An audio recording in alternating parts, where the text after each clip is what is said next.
പലർക്കും ഉള്ള ഒരു തെറ്റിദ്ധാരണയാണ് കൊരിന്ത്യ സഭയുടെ ആത്മീയ പിതാവ് പൗലോസാണ് എന്നുള്ളത്. ഞാൻ പറയുന്നത് നിങ്ങൾ വളരെ ശ്രദ്ധിച്ച് കേൾക്കണം. ആ വാക്യം വായിക്കുന്നതിന് മുമ്പ് പൗലോസ് അപ്പോസ്തലൻ കൊരിന്ത്യ ലേഖനം 1-ാം അധ്യായത്തിലേക്ക് 1 കൊരിന്ത്യർ 1-ാം അധ്യായത്തിൽ എഴുതി തുടങ്ങുമ്പോൾ അദ്ദേഹം പറയുന്നത്, നിങ്ങളുടെ ഇടയിൽ ഒത്തിരി പിണക്കങ്ങളും പ്രശ്നങ്ങളും ഉണ്ട്, പക്ഷങ്ങളുണ്ടെന്ന് ഞാൻ മനസ്സിലാക്കുന്നു. നിങ്ങൾ ചിലർ പൗലൂസിൻ്റെ പക്ഷക്കാരെന്നും ചിലർ അപ്പല്ലോസിൻ്റെ പക്ഷക്കാരെന്നും ചിലർ കേഫാവിൻ്റെ പക്ഷക്കാരെന്നും ചിലർ ഞങ്ങൾ ഈ ഒരു പക്ഷത്തുമല്ല, ഞങ്ങൾ ക്രിസ്തുവിൻ്റെ പക്ഷക്കാരെന്നും തിരിഞ്ഞിരിക്കുന്നത് എന്തുകൊണ്ട്? സത്യത്തിൽ പൗലൂസാണോ അല്ലെങ്കിൽ അപ്പല്ലോസാണോ അല്ലെങ്കിൽ കേഫാവാണോ നിങ്ങൾക്ക് വേണ്ടി ക്രൂശിക്കപ്പെട്ടത്? ക്രിസ്തുവല്ലേ, യേശുവല്ലേ ചെയ്തത്? ഞങ്ങളൊക്കെ കൂട്ടുവേലക്കാർ മാത്രമാണ് എന്ന് അദ്ദേഹം പറയുന്നതിൽ നിന്ന് അദ്ദേഹത്തിന് കൊരിന്ത്യ സഭയോട് ചില മാനസിക പ്രയാസങ്ങളുണ്ടെന്ന് നമുക്ക് മനസ്സിലാക്കാനായിട്ട് സാധിക്കും. മാത്രമല്ല, പൗലൂസാണ് അവരെ ക്രിസ്തുവിൽ ജനിപ്പിച്ചത് എന്ന് പറയുന്ന ആ ഭാഗം നമ്മൾ ശ്രദ്ധിക്കുമ്പോൾ നമ്മൾ ഇതുവരെ ചിന്തിച്ചിട്ടില്ലാത്തൊരു മേഖല അവിടെ കാണാനായിട്ട് സാധിക്കും. അല്ലെങ്കിൽ ചിലരെങ്കിലും ശ്രദ്ധിക്കാതെ പോകുന്നൊരു മേഖല. ചിലർ ശ്രദ്ധിച്ച് കാണും, എങ്കിലും ഞാനത് വായിക്കാനായിട്ട് ആഗ്രഹിക്കുന്നു. അത് 1 കൊരിന്ത്യർ 4-ാം അധ്യായത്തിൻ്റെ 14 മുതലുള്ള വാക്യങ്ങൾ വായിക്കാം. 14 മുതൽ 17 വരെയുള്ള വാക്യങ്ങൾ വായിക്കാം. നിങ്ങളെ നാണിപ്പിപ്പാനല്ല, എൻ്റെ പ്രിയ മക്കളോട് എന്ന പോലെ ബുദ്ധി പറഞ്ഞുകൊണ്ട് ഇതെഴുതുന്നു. ഒരു കാര്യം ശ്രദ്ധിക്കണം, എൻ്റെ പ്രിയ മക്കൾ എന്ന നിലയിൽ നിങ്ങളോട് പറയുന്നു എന്നല്ല പൗലോസ് അപ്പോസ്തലൻ പറയുന്നു. ക്രിസ്തുവിൽ താനാണ് അവരെ ജനിപ്പിച്ചതെന്ന് തുറന്ന് പറയുമ്പോൾ ഇവിടെ പ്രിയ മക്കളോട് എന്ന പോലെ എന്നാണ് അദ്ദേഹം ഉപയോഗിക്കുന്ന പദം. അതിൻ്റെ അർത്ഥം എന്താ? നിങ്ങൾ പ്രിയ മക്കളൊന്നും അല്ല, അതുപോലെ ഞാൻ പറയുന്നു, മക്കളെ പോലെ ഞാൻ നിങ്ങളെ കരുതുന്നു എന്ന് പറഞ്ഞാൽ ഞാൻ നിങ്ങളുടെ അപ്പനല്ല എന്ന് പറയുന്നതിൻ്റെ വേറൊരു വശം അത്. പക്ഷേ അപ്പനെ പോലെ ഞാൻ നിങ്ങളെ സ്നേഹിക്കുന്നു, പക്ഷേ സത്യത്തിൽ ഇപ്പം ഞാൻ അപ്പനല്ല, ആത്മീയ പിതാവല്ല എന്നാണ് അദ്ദേഹം പറയുന്നത്. തുടർന്നുള്ള വാക്യങ്ങളോട് വായിക്കുമ്പോൾ നിങ്ങൾക്കത് മനസ്സിലാവും. തുടർന്ന് അദ്ദേഹം പറയുന്നത്, നിങ്ങൾക്ക് ക്രിസ്തുവിൽ 10,000 ഗുരുക്കന്മാർ ഉണ്ടെങ്കിലും പിതാക്കന്മാർ ഏറെയില്ല. നോക്കുക, നിങ്ങൾക്ക് 10,000 ഗുരുക്കന്മാരുണ്ട്, പിതാക്കന്മാർ ഏറെയില്ല എന്നാണോ പൗലോസ് പറയേണ്ടത്? പൗലോസ് യഥാർത്ഥത്തിൽ പറയേണ്ടത് പിതാവ് വേറെ ഇല്ലെന്നല്ലേ പറയേണ്ടത്? കാരണം ഞാനല്ലേ നിങ്ങളെ ജനിപ്പിച്ചത്. തുടർന്നുള്ള വാക്യം ഇങ്ങനെ പറയുന്നത്, ക്രിസ്തുയേശുവിൽ ഞാനല്ലോ നിങ്ങളെ സുവിശേഷത്താൽ ജനിപ്പിച്ചത്. അപ്പോൾ സുവിശേഷത്താൽ അദ്ദേഹം ജനിപ്പിച്ചു എന്ന് പറയുമ്പോൾ പിന്നെ അതിന് അദ്ദേഹം പിതാക്കന്മാരേറെയില്ല എന്ന് പറയുന്നു. എന്നർത്ഥം ഇത്രയേ ഉള്ളൂ, ഞാനാണ് നിങ്ങളെ ജനിപ്പിച്ചത്, പക്ഷേ ഞാൻ നിങ്ങളെ ആത്മീയ പിതാവല്ല. അത് തുറന്നുള്ള വാക്യങ്ങളും വളരെ വ്യക്തമായിട്ടും ഞാൻ പറയാം. നിങ്ങൾക്കിപ്പോൾ ഇവിടെ വേറെ കുറേ പിതാക്കന്മാരുണ്ട്. 10,000-ലധികം ഗുരുക്കന്മാർ നിങ്ങൾക്ക് ചിലപ്പോൾ പക്ഷേ ഉണ്ടായിരിക്കും, പക്ഷേ പിതാക്കന്മാർ ഏറെയില്ല. ഏറെയില്ലെന്ന് പറഞ്ഞാൽ ചിലരുണ്ട്. അത് 1-ാം അധ്യായത്തിൽ തന്നെ പറയുന്നു. ആരാണത്? ചിലർക്ക് അപ്പല്ലോസാണ് ആത്മീയ പിതാവ്, ചിലർക്ക് പൗലോസാണ് ആത്മീയ പിതാവ്, ചിലർക്ക് കേഫാവ് അഥവാ പത്രോസാണ് ആത്മീയ പിതാവ്. പിന്നെ ക്രിസ്തുവാണ് എന്ന് പറയുന്ന അർത്ഥം ഇവരെ ഒന്നും ഞങ്ങൾക്ക് വേണ്ട, അല്ലെങ്കിൽ മനുഷ്യരായ ആളുകളെ ഞങ്ങൾക്ക് വേണ്ട എന്ന് പറയുന്നതിൻ്റെ ഭാഗമായിട്ടാണ്. അപ്പോൾ നിലവിൽ മനുഷ്യരായ 3 ആത്മീയ പിതാക്കന്മാർ ഇപ്പോൾ കൊരിന്ത്യ സഭയെ സംബന്ധിച്ചിടത്തോളം അവരുടെ ഇടയിലുണ്ട്. 3 പക്ഷം ആ നിലയിൽ തന്നെ ഉണ്ട്. കുറേ പേർ പൗലോസിനെ ആത്മീയ പിതാവായിട്ട് അംഗീകരിക്കുന്നു, കുറേ പേർ പത്രോസിനെ അഥവാ കേഫാവിനെ ആത്മീയ പിതാവായിട്ട് അംഗീകരിക്കുന്നു, കുറേ പേർ അംഗീകരിച്ചിരിക്കുന്നത് അപ്പല്ലോസിനെയാണ്. എന്നാൽ പൗലോസ് തുടർന്നൊരു കാര്യം, ക്രിസ്തുവിൽ ഞാനാണ് നിങ്ങളെ ജനിപ്പിച്ചത്, എന്നാൽ നിങ്ങൾ എൻ്റെ ആത്മീയ പുത്രന്മാർ അല്ല എന്ന് അദ്ദേഹം തുടർന്ന് പറയുന്നതിൽ നമുക്ക് മനസ്സിലാക്കാൻ സാധിക്കും. ആകയാൽ എൻ്റെ അനുകാരികളാകുവിൻ എന്ന് ഞാൻ നിങ്ങളെ പ്രബോധിപ്പിക്കുന്നു എന്ന് 16-ാമത്തെ വാക്യത്തിൽ പറയും. നിങ്ങളെ ജനിപ്പിച്ചു എന്നുള്ള സത്യമാണ്. അപ്പോൾ ഇതിൽ നിന്നും പാസ്റ്റർ റെജി മാത്യു മനസ്സിലാക്കേണ്ട ഒരു കാര്യം, ജനിപ്പിച്ചവനല്ല ആത്മീയ പിതാവ്. ജനിപ്പിച്ചവനാണ് ആത്മീയ പിതാവെങ്കിൽ പൗലോസ് എൻ്റെ അനുകാരികളാകുവാൻ നിങ്ങളെ പ്രബോധിപ്പിക്കുന്നു എന്ന് പറയുന്നതിൻ്റെ കാരണം എന്താ? എന്നിട്ട് അടുത്ത വാക്യങ്ങൾ പറയുമ്പോൾ നമുക്കത് വ്യക്തമായി മനസ്സിലാവും. ആകയാൽ 17-ാം വാക്യം, ഇത് നിമിത്തം കർത്താവിൽ വിശ്വസ്തനും എൻ്റെ പ്രിയ മകനുമായ തിമത്തിയോസിനെ നിങ്ങളുടെ അടുക്കൽ അയച്ചിരിക്കുന്നു. നിങ്ങളെൻ്റെ ആത്മീയപുത്രന്മാരൊന്നും അല്ല. ഞാൻ നിങ്ങളെ ക്രിസ്തു ജനിപ്പിച്ചു, സത്യം. ഞാനാണ് നിങ്ങളെ ജനിപ്പിച്ചത്. അതുകൊണ്ട് ഞാൻ ആത്മീയപിതാവാകുന്നില്ല, ഞാൻ പിതാവാകുന്നില്ല. നമ്മൾ പറയത്തില്ലേ, ജനിപ്പിച്ചാൽ പോരാ, വളർത്താൻ കഴിയണം. അത് പൗലോസ് അംഗീകരിക്കുന്നുണ്ട്. വളർത്താൻ കഴിയാത്ത വിധത്തിൽ തൻ്റെ ആശയങ്ങളല്ല, തൻ്റെ ദർശനങ്ങളിലല്ല കൊരിന്തി സഭ നിൽക്കുന്നത്.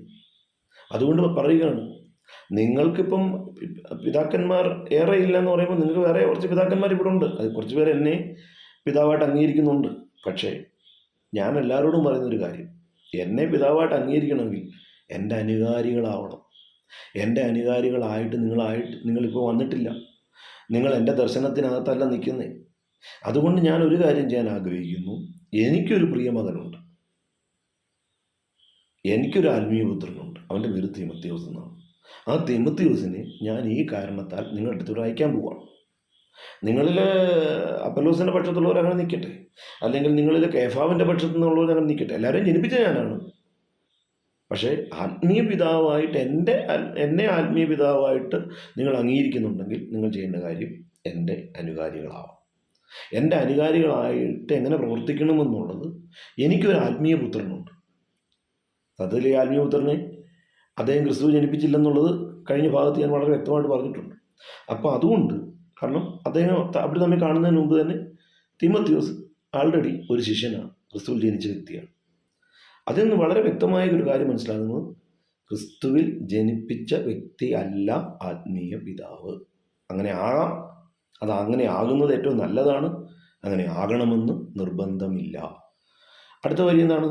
ഇത് നിമിത്തം കർത്താവിൽ വിശ്വസ്തനും എൻ്റെ പ്രിയ മകനുമായ തിമത്തിയോസിനെ നിങ്ങളുടെ അടുക്കൽ അയച്ചിരിക്കുന്നു. ഞാൻ എങ്ങും ഏത് സഭയിലും ഉപദേശിക്കുന്നത് പോലെ ക്രിസ്തുവിലുള്ള എൻ്റെ വഴികൾ അവൻ നിങ്ങളെ ഓർപ്പിക്കും. അതായത് എൻ്റെ ആത്മീയ പിതൃത്വത്തിന് കീഴിൽ നിൽക്കാൻ നിങ്ങൾ ആഗ്രഹിക്കുന്നെങ്കിൽ എൻ്റെ പ്രിയമകനായിരിക്കുന്ന അല്ലെങ്കിൽ എൻ്റെ ആത്മീയ പുത്രനായിരിക്കുന്ന തിമത്തിയോസ് എങ്ങനെയാണ് എൻ്റെ വഴികൾ, ക്രിസ്തുവിൽ ഞാൻ എങ്ങനെയാണ് നടക്കുന്നത്, എൻ്റെ ദർശനങ്ങൾ എന്താണ്, എൻ്റെ കാഴ്ചപ്പാടുകൾ എന്താണ്, അത് അവൻ നിങ്ങളെ പഠിപ്പിക്കും. നിങ്ങൾ ആ നിലയിൽ വന്ന് എൻ്റെ അനുകാരികളായി മാറുന്നെങ്കിൽ, സത്യത്തിൽ അത് ക്രിസ്തുവിൻ്റെ അനുകാരി തന്നെയാണ്, പക്ഷെ ശൈലികൾക്ക് വ്യത്യാസമുണ്ട്. ഓരോ ആത്മീയ പിതാക്കന്മാരുടെയും ശൈലികൾക്ക് വ്യത്യാസമുണ്ട്. കേഫാവിൻ്റെ ശൈലി അല്ല പത്രോസിൻ്റെ ശൈലി, അല്ല അപ്പല്ലോസിൻ്റെ ശൈലി. അപ്പല്ലോസിൻ്റെ ശൈലി അല്ല പൗലോസിൻ്റെ ശൈലി. ഇതെല്ലാം കർത്താവിനെ സംബന്ധിച്ചിടത്തോളം നല്ല കാര്യം തന്നെയാണ്. പക്ഷേ ഒരു ആത്മീയ പിതാവ് അല്ലെങ്കിൽ ഒരു ആത്മീയ സ്പിരിച്വൽ ഫാദർ എന്ന നിലയിലേക്ക് വരണമെങ്കിൽ ആ ആത്മീയ പിതാവിൻ്റെ ദർശനത്തിനകത്തായിരിക്കണം, അദ്ദേഹത്തിൻ്റെ കാഴ്ചപ്പാടനുസരിച്ച് പ്രവർത്തിക്കണം. അപ്പോഴേ പുത്രനായിട്ട് മാറത്തുള്ളൂ, അപ്പോഴേ ആ ബന്ധം ശരിയായിട്ട് നിലയിൽ വരത്തുള്ളൂ. ആ ബന്ധം ഈ പറയുന്ന പൗലോസും തിമത്തിയോസും തമ്മിൽ ഉണ്ട്. എന്നാൽ കൊരിന്ത്യ സഭയിൽ ക്രിസ്തുവിൽ ജനിക്കപ്പെട്ട അല്ലെങ്കിൽ ക്രിസ്തുവിൽ പൗലോസിനാൽ ജനിപ്പിക്കപ്പെട്ട ആ കൊരിന്ത്യ സഭ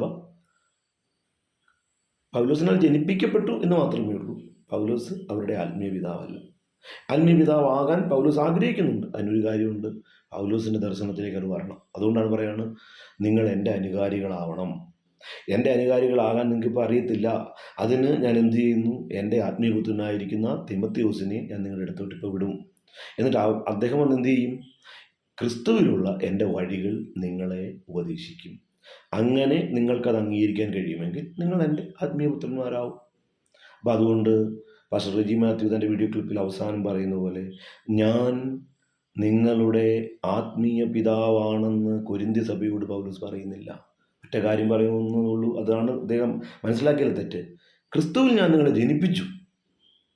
ജനിപ്പിക്കുന്നവനല്ല ആത്മീയ പിതാവ്, മറിച്ച് തൻ്റെ ദർശനങ്ങളിലേക്ക്, തൻ്റെ കാഴ്ചപ്പാടുകളിലേക്ക്, ഇത് ക്രിസ്തുവിലുള്ള കാഴ്ചപ്പാട് തന്നെയാണ്, എങ്കിലും വ്യത്യസ്തതകളുണ്ട്, വിവിധ ശൈലികൾ. ആ ദർശനത്തിലേക്ക്, ആ കാഴ്ചപ്പാടിലേക്ക് ഒരു വ്യക്തിയെ കൊണ്ടുവന്ന് ആ വ്യക്തിയും ഈ ആത്മീയ പിതാവും തമ്മിൽ ഒരു നല്ല സിങ്കിങ് അല്ലെങ്കിൽ നല്ല ഒരു ബന്ധം അവർ തമ്മിൽ നല്ല രീതിയിൽ അങ്ങോട്ടും ഇങ്ങോട്ടും പരസ്പരം അണ്ടർസ്റ്റാൻഡ് ചെയ്യാൻ കഴിയുമെങ്കിൽ അവിടെയാണ് ഒരാത്മീയ പിതാവും പുത്രനും ഉടലെടുക്കുന്നത്. ആ ബന്ധം പാസ്റ്റർ റെജി മാത്യു തെറ്റിദ്ധരിച്ചിരിക്കുകയാണ്. അദ്ദേഹം പറയുന്നത് പോലെ ക്രിസ്തുവിൽ ജനിപ്പിക്കുന്നവനല്ല ആത്മീയ പിതാവ്. ക്രിസ്തുവിൽ ജനിപ്പിക്കുന്നവൻ ആത്മീയ പിതാവ് ആകുന്നത് ഏറ്റവും നല്ലതാണ്. പക്ഷേ അത് നിർബന്ധമുള്ള കാര്യമല്ല. അപ്പോൾ തന്നെ ലോകത്തിൻ്റെ ഏത് ഭാഗത്തുള്ള വ്യക്തിയാണെങ്കിലും ആ വ്യക്തിക്ക് തൻ്റെ ഹൃദയത്തെ മനസ്സിലാക്കുന്ന, തന്നെ ആത്മീയമായി വളർത്തുമെന്ന് ഉറപ്പാക്കുന്ന ഏത് വ്യക്തിയും, ആത്മീയനായ ഏത് വ്യക്തിയും തൻ്റെ ആത്മീയ പിതാവായിട്ട് സ്വീകരിക്കാൻ കഴിയും. അപ്പോൾ തന്നെ ആ ആത്മീയ പിതാവായി സ്വീകരിക്കുന്ന വ്യക്തിക്ക് ഈ പുത്രത്വത്തിന് വേണ്ടി കൊതിക്കുന്ന വ്യക്തിയുമായിട്ടൊരു ബന്ധം വേണം. അദ്ദേഹം പറയുകയാണ്, ശരി, നിങ്ങളെ എൻ്റെ പുത്രനായിട്ട് ഞാൻ അംഗീകരിക്കുന്നു എന്ന് അദ്ദേഹത്തിനോട് ബോധ്യമാകുമ്പോഴാണ് അവർ തമ്മിലുള്ള ആത്മീയ പിതാവ് പുത്രൻ എന്നുള്ള ബന്ധമാകുന്നത്. അത് ഒരിക്കലും ക്രിസ്തുവിൽ ജനിപ്പിക്കുന്ന വ്യക്തി ആകണമെന്ന് നിർബന്ധമില്ല. ആയാൽ ഏറ്റവും നല്ലത്. കാരണം അദ്ദേഹത്തെ ജനിച്ച കാലം മുതൽ അറിയാമല്ലോ. എന്നാൽ അങ്ങനെ ആയിരുന്നില്ല പൗലോസും തിമോത്തിയോസും തമ്മിലുള്ള ബന്ധമൊന്നും. കൊരിന്ത്യ സഭ പൗലോസിനാൽ ജനിപ്പിക്കപ്പെട്ടവരാണ് ക്രിസ്തുവിൽ. പക്ഷേ പൗലോസ് അവരുടെ ആത്മീയ പിതാവല്ല. അത് പാസ്റ്റർ റിജി മാത്യു മനസ്സിലാക്കിയാൽ അദ്ദേഹത്തിൻ്റെ ഈ പ്രശ്നം അവിടെ അവസാനിക്കും. കാരണം അതിൻ്റെ തെളിവാണ്, നിങ്ങൾക്ക് പിതാക്കന്മാർ ഏറെയില്ല എന്ന് പറഞ്ഞാൽ ഞാൻ മാത്രമല്ല നിങ്ങളുടെ പിതാവ്. ഇവിടെ പത്രോസുണ്ട്, അതുപോലെ തന്നെ അഥവാ കേഫാവുണ്ട്, അതുപോലെ തന്നെ അപ്പൊല്ലോസുണ്ട്, ഞാനുണ്ട്. അപ്പോൾ തന്നെ എൻ്റെ കാര്യം പറഞ്ഞാൽ, പൗലോസിൻ്റെ കാര്യം പറഞ്ഞാൽ, എൻ്റെ അനുകാരികളായിട്ട് നിങ്ങൾ മാറിയിട്ടില്ല. നിങ്ങൾ എൻ്റെ അനുകാരികളായിട്ട് മാറണം. അതിനുവേണ്ടി ഞാൻ ചെയ്യുന്നത് തിമോത്തിയോസിനെ അയക്കും. തിമോത്തിയോസ് ക്രിസ്തുവിലുള്ള എൻ്റെ വഴികൾ നിങ്ങളോട് പറയും. നിങ്ങൾക്കത് അനുസരിക്കാൻ കഴിയുമെങ്കിൽ ഞാൻ ആ വ്യക്തികളുടെ മാത്രം ആത്മീയ പിതാവായിരിക്കും. അപ്പോൾ തന്നെ മറ്റു വ്യക്തികൾക്ക് ഈ പറയുന്ന കേഫാവിനെയോ അല്ലെങ്കിൽ അപ്പൊല്ലോസിനെയോ അവരുടെ ആത്മീയ പിതാവായി അംഗീകരിച്ച് മുന്നോട്ട് പോകാം. ചുരുക്കത്തിൽ പറഞ്ഞു തീർക്കാൻ ആഗ്രഹിക്കുന്നത്, ആത്മീയ പിതാവ് എന്ന് പറയുന്ന ആളും ക്രിസ്തു ജനിപ്പിക്കുന്ന ആളും ഒന്നാകണമെന്ന് യാതൊരു നിർബന്ധവുമില്ല. ആത്മീയ പിതാവ് എന്ന് പറയുന്ന വ്യക്തി ഈ പറഞ്ഞതുപോലെ വിവിധ ദേശങ്ങളിൽ സുവിശേഷം അറിയിക്കാൻ പോകുന്ന ഒരു പ്രസംഗകനാവാം, പ്രവാചകനാവാം. ഇപ്പോൾ പാസ്റ്റർ റിജി മാത്യു പറഞ്ഞതുപോലെ സ്റ്റേജിൽ തിളങ്ങുന്ന, അത് അദ്ദേഹം വിശദീകരിക്കാൻ എനിക്ക് മനസ്സിലാവുന്നില്ല. എന്തായാലും കൃപാവരപ്രാപ്തന്മാരെ ആയിട്ടുള്ള ആളുകളെ ആയിരിക്കും അദ്ദേഹം പരിഹസിക്കുന്നത് ഞാൻ വിചാരിക്കുന്നു. അവരാവാം. അപ്പോൾ അതുകൊണ്ട് അമേരിക്കയിലുള്ള ഒരു വ്യക്തി പറയുകയാണ്, കേരളത്തിലുള്ള ഒരു വ്യക്തിയെ ചൂണ്ടിക്കാണിച്ച്, അദ്ദേഹമാണ് എൻ്റെ ആത്മീയ പിതാവ് എന്ന് പറഞ്ഞു കഴിഞ്ഞാൽ, ഇല്ലില്ല, നിങ്ങളുടെ അവിടുത്തെ ലോക്കൽ സഭയിലെ പാസ്റ്റർ ആയിരിക്കണം എന്ന് പറഞ്ഞു കഴിഞ്ഞാൽ വേദപുസ്തകവും അതാണ് സമ്മതിക്കുന്നത്. ലോക്കൽ സഭയിലെ പാസ്റ്റർ ആവണമെന്നല്ല പറഞ്ഞേക്കുന്നത്. മറിച്ച് ഓരോ വ്യക്തിയും അന്വേഷിച്ച് കണ്ടുപിടിക്കുന്ന, ദൈവരാജ്യത്തിൽ വളരുന്നതനുസരിച്ച്, പ്രാപ്തി അനുസരിച്ച് തന്നെ ആത്മീകമായി വളർത്തുന്ന, അപ്പോൾ തന്നെ തൻ്റെ ഭൗതിക വിഷയങ്ങളടക്കം തൻ്റെ ഹൃദയം പകരാൻ കൊള്ളാം എന്ന് ഒരു വ്യക്തിക്ക് ബോധ്യമാകുന്ന മറ്റൊരാത്മീയൻ, അത് ചിലപ്പോൾ വിദേശ രാജ്യത്തുള്ള മറ്റൊരു ഭാഷക്കാരനാവാം, മറ്റൊരു രാജ്യക്കാരനാവാം, അതൊന്നും ഒരു തടസ്സവും വേദപുസ്തകവും ഇല്ല എന്നുള്ളത് ഇതിനോടകം ഞാൻ ഈ പറഞ്ഞതിൽ നിന്ന് നിങ്ങൾക്ക് മനസ്സിലാവും എന്ന് ഞാൻ ധരിക്കുന്നു. പാസ്റ്റർ റിജി മാത്യു ഈ കാര്യം ശരിയായിട്ടൊന്ന് പരിശോധിച്ചിട്ട് അദ്ദേഹത്തിൻ്റെ വാദങ്ങൾ ശരിയല്ലെന്ന് ബോധ്യമാകുകയാണെങ്കിൽ അദ്ദേഹം പറഞ്ഞ കാര്യങ്ങളിൽ അതൊരു തിരുത്തു വരുത്തണമെന്ന് അഭ്യർത്ഥിച്ചുകൊണ്ട് ഞാൻ ഈ ഭാഗം ഇവിടെ അവസാനിപ്പിക്കും.